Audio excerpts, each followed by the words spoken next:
Welcome to Chicken Breeding and Management.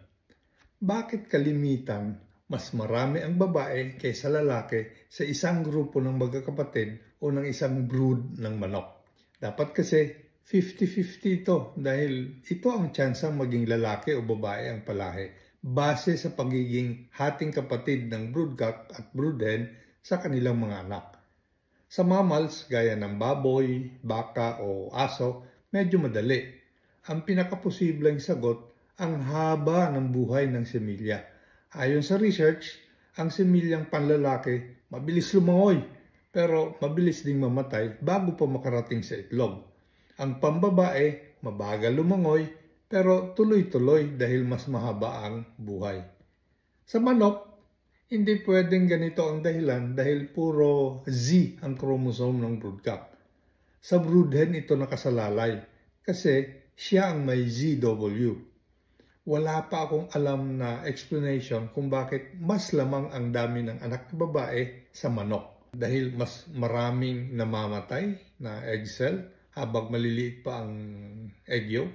Ang sinasabi kong maliliit, yung kulay puti pa na nasa ovary ng inahin. Ano man ang dahilan, hindi pa natin alam. Basta sa totoong buhay, palaging mas marami ang babaeng palahi kaysa lalaki. Tayo siyempre, hinahabol ang lalaki. Ano ang pwede natin gawin? Sa ngayon, selection ang pag-asa natin dahil tiyak namang namamana ito. Yun nga lang, mukhang mababa lang ang tinatawag na percentage heritability ng dami ng anak na lalaki.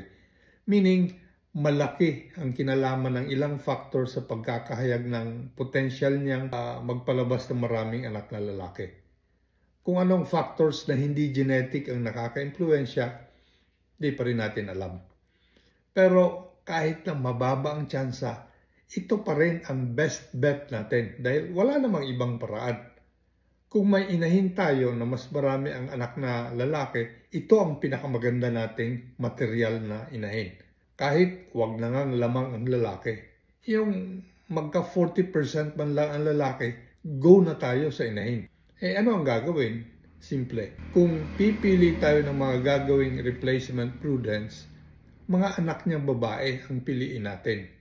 Ang pagpili, ibabase natin sa record nila. Pero hindi dito natatapos ang assignment natin. Dapat i-monitor din natin ang percentage ng anak na lalaki ng mga broodcock natin. I-note natin ang pairings at i-record ang ratio ng anak na lalaki sa babae.